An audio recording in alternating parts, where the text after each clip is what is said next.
जय हिंद दोस्तों, हम डिस्कस कर रहे हैं unit number 4 sequence and series. This is lecture number 10 और इस लेक्चर में हम डाइवर्जेंस टेस्ट के बारे में पता करेंगे। नाम से ही पता चल रहा है, यहाँ पर हम कोई सीरीज डाइवर्जेंस है या नहीं वो चेक करेंगे। तो उसके लिए कंडीशन क्या है, डाइवर्जेंस टेस्ट में कंडीशन क्या है, जो nth टर्म है सीरीज का, जो nth टर्म है अगर वो डिफरेंट फ्रॉम जीरो आ रहा है, जब आप लिमिट अप्लाई कर रहे हो तो उसकी वैल्यू क्या आ रही है, डिफरेंट फ्रॉम जीरो आ रही है, तब हम बोलेंगे जो सीरीज है वो क्या है, डाइवर्जेंट है।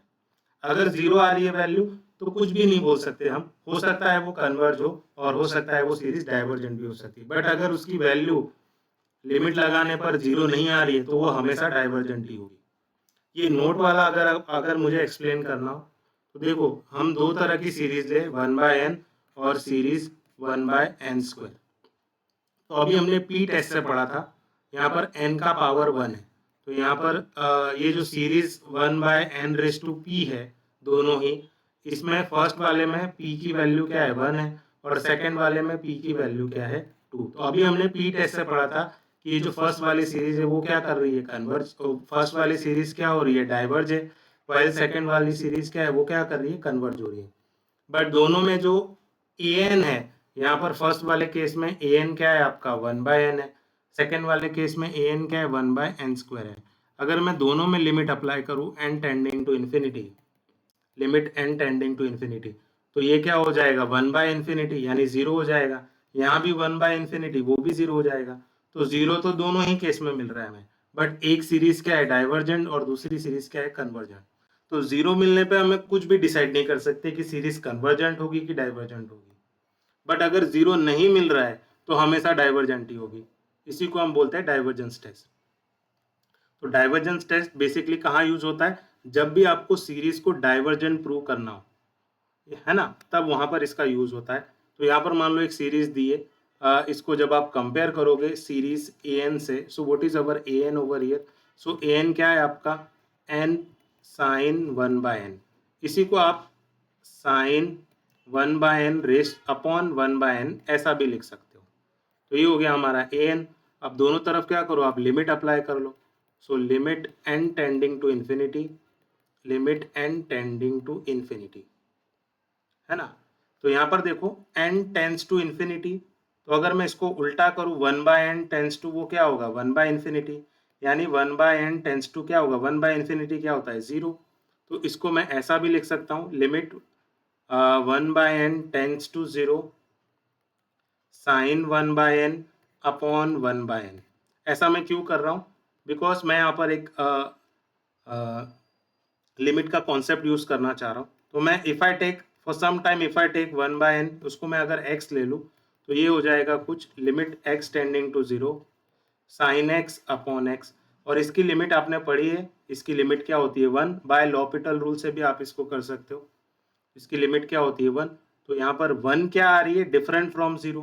तो जब भी an की लिमिट डिफरेंट फ्रॉम जीरो आ रही है, तो अभी हमने पढ़ा था अगर डिफरेंट फ्रॉम जीरो मिले तो ये सीरीज क्या होगी, डाइवर्जेंट होगी।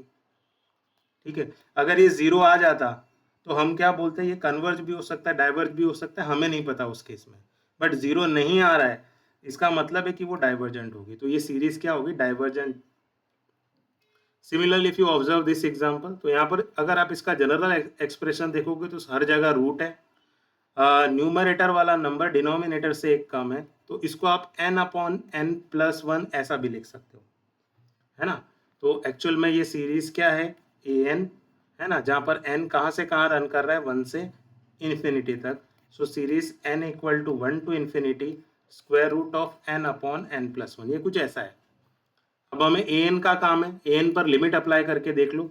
सो when you apply limit on both side, limit n tending to infinity, limit n tending to infinity, तो लिमिट कैसे अप्लाई करोगे, तो लिमिट अप्लाई करने से पहले क्या करो, आप डिनोमिनेटर में n कॉमन ले लो, तो यहाँ पर क्या बचेगा, 1 प्लस 1/n, तो ये n कैंसिल हो जाएगा, और लिमिट अप्लाई करोगे तो ये क्या हो जाएगा, ये जो 1/n है वो 1/∞ हो जाएगा, और ये क्या हो जाएगा, जीरो पे अप्रोच करेगा, तो ये क्या हो जाएगा, square root of 1 upon 1 plus zero, यानी क्या हो जाएगा, 1, which is different from zero. तो यहाँ पर भी an की लिमिट क्या आ रही है, डिफरेंट फ्रॉम जीरो आ रही है, तो आप ये क्या क्या बोल सकते हो, ये सीरीज क्या होगी, डाइवर्ज होगी। Similarly one last example will discuss, यहाँ पे आपको प्रूव करना है डाइवर्जेंट है।